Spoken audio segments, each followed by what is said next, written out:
Hey, so I made a video on The Room and So Bad It's Good Music last April, and it's recently got a lot of attention, and it's probably the thing you know me for. Also, a bunch of you left suggestions for other So Bad It's Good artists, so I listened to a couple and made a sequel. Here we go.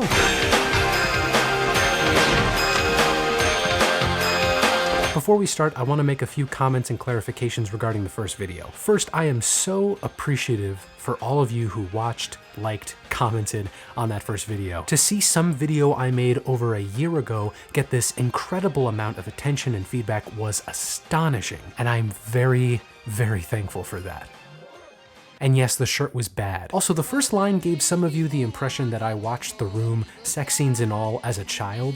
Blame this on poor writing on my part and pairing The Room with two movies that I did actually watch as a kid. To be clear, I did not watch The Room until I was in high school. Some people took issue with me mentioning Captain Beefheart. I don't think Trout Mask Replica is bad, or even So Bad It's Good. I mentioned it as an exception to my definition of So Bad It's Good music, since it was intentionally performed to sound how it did. It's also why I did not include Lou Reed's Metal Machine music. Some people wondered why I didn't include meme songs like Rebecca Black's Friday. If you want to watch a video about meme songs, I did one a while back that you might be interested in. Some of you were mad that I included Metallica, some of you were very glad that I included Metallica, some of you were mad that I included Metallica but understood why I included Lulu, some of you were mad that I didn't like Lulu. To be clear, I don't think Metallica are a bad band. I think they are capable of making great music, in fact, just as they are capable of making less than great music. And if you unironically enjoyed Lulu or any of the other artists from the first video, more power to you, you know? We're all having fun here. Don't let this guy get in the way of you enjoying things. But to circle back, most of the feedback I got was super, super positive, and I wanted to show my appreciation for you all by highlighting a couple of artists who you all think are so bad it's good. First up, our first story begins with tragedy. In 1909, wealthy attorney Charles Foster passed away, which left his estranged daughter, Florence Foster Jenkins, with a sizable trust. She decided to use her newfound wealth to pursue a dream of being an opera singer in New York City, joining and performing for several elite social clubs, including her own. This doesn't seem so bad on paper. She had the privilege and the finances to her advantage. She had a manager, a good friend and actor St. Clair Bayfield. She was even a gifted pianist before her parents forced her to quit, so the musical training is there. Yeah, she's checking all the right boxes to be successful. I feel kind of stupid asking this, but I will just in case. Can she sing?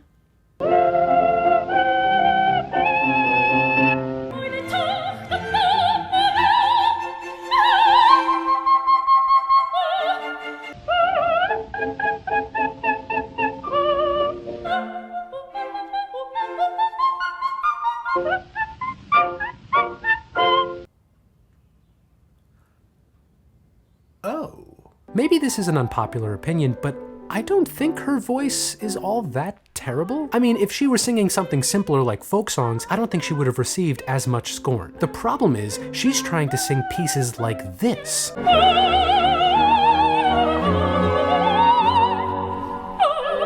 Some of the most demanding repertoire someone can sing, and her voice cannot hang. There is also the possibility that her poor singing was caused by medication taken for syphilis and the mercury within leading to hearing loss. But it didn't matter. She would still perform regularly for these various clubs. The crowds included the likes of Enrico Caruso and Cole Porter, who rarely missed a performance, even if it wasn't for the the most wholesome of reasons. She even sold out Carnegie Hall in 1944 at the age of 76. Her story was later adapted into a movie starring Meryl Streep and Hugh Grant. Check it out, it's pretty all right. No. A little more allegretto, please, if you don't mind, Mr. McMoon. Sorry.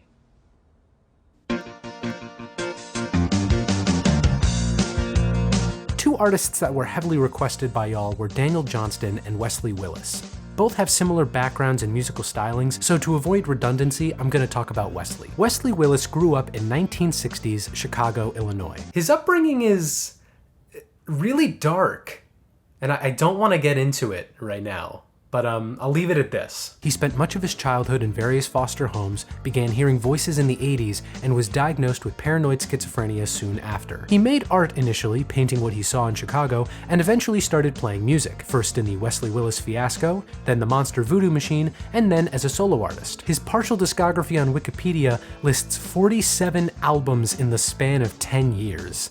Let's see what his solo music sounds like. McDonald's is a place to rock.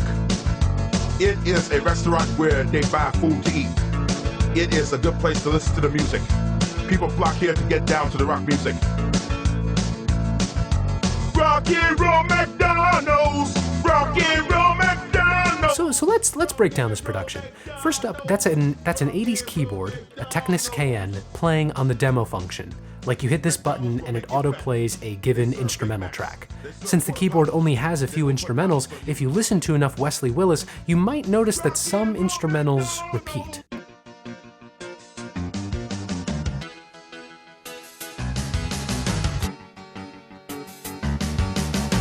Then there's the singing. The verses are spoken word by Wesley, plainly describing whatever the song's about, and the choruses are him yelling the name of the song over and over again. The songs can be about anything from celebrities Wesley likes, to current events going on in Chicago, to certain brands or companies like the classic rock and roll McDonald's. My personal favorite songwriting quirk of Wesley's is that each song ends with him saying rock over London, rock on Chicago, and then some random brand catchphrase. Rock over London, rock on Chicago. Wheaties, breakfast of champions. Blockbuster Video. Wow, what a difference. American Airlines. We mean business in Chicago.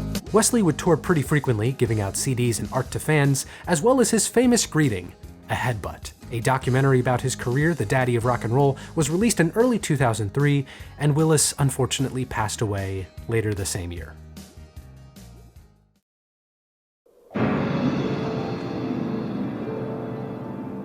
The Transformed Man is the debut album from the one and only William Shatner. Captain Kirk of Star Trek, as the album art is so reticent to tell you. Released in 1968 when the show was still on air, the concept of the album was to put to music particular works of poetry, then pair them with renditions of popular songs. I mean, it's not new for actors to try their hand at music, so how does William Shatner fare as a singer?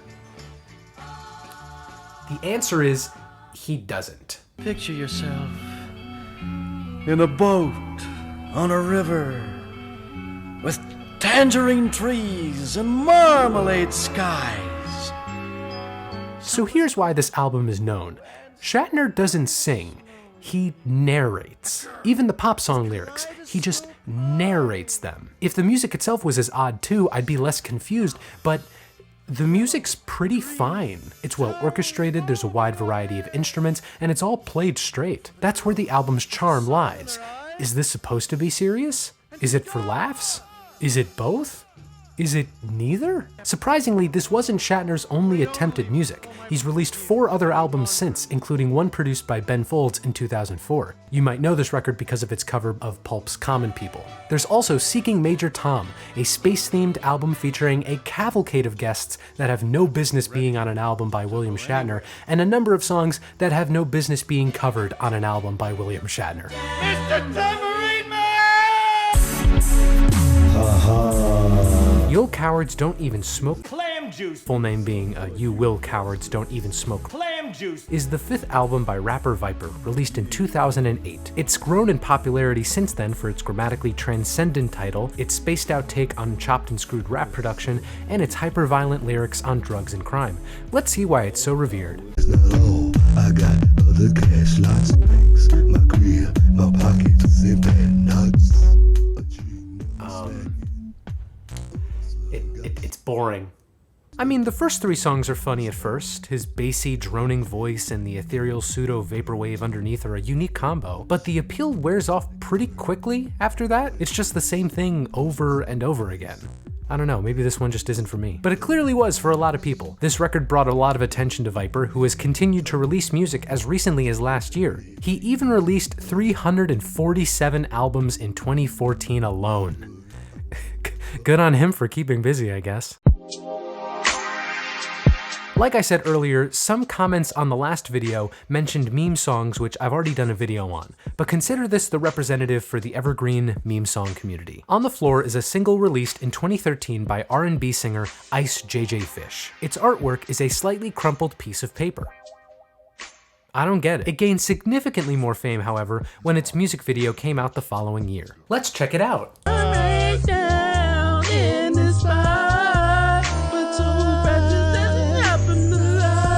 And I'm out. Not to keep bringing that meme songs video up, but in it I discussed that one of the biggest qualities of one is that they're often played straight despite some factor making it impossible for it to be taken seriously. For this song, I'd say the beat is competent, the music video is competent, and the singer is an overly confident theremin come to life. Because of that scientific breakthrough, the song blew up with millions of views, making Mr. JJ Fish's voice and dancing well known throughout the internet. Since then, he's released more songs, but nothing that's gotten him as much attention.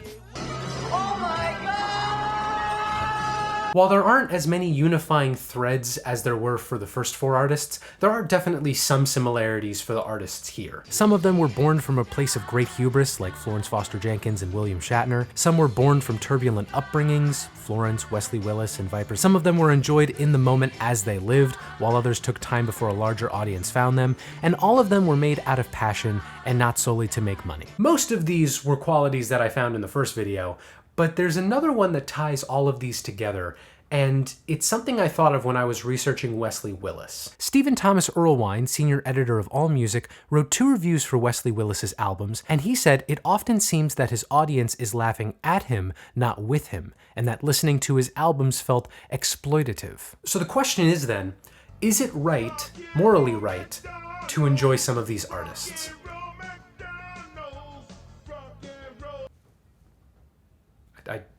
I don't know. It's not unique to Wesley, even though his situation is definitely the most tragic. Florence Foster Jenkins did perform at Carnegie Hall, but that show was when she realized what her adoring fans really thought of her. She died a month after the show from what those at the time considered to be a broken heart. William Shatner, when asked about his album being a camp classic, responded that it hurt at first to see people make fun of his work, but he did eventually lean into the joke. The other artists seemed to enjoy the process and attention. Viper stated that he was thankful for the attention Yul Cowards brought to his music and persona. IceJJ still continues to release music as recently as this year, so he clearly wasn't dissuaded. And to bring it back to Wesley, he once stated that music was therapy for him and helped to expel the demons inside. Music helped me solve the problem. Music helped me change my life. And playing rock music is the way to go. So is it right to enjoy these artists?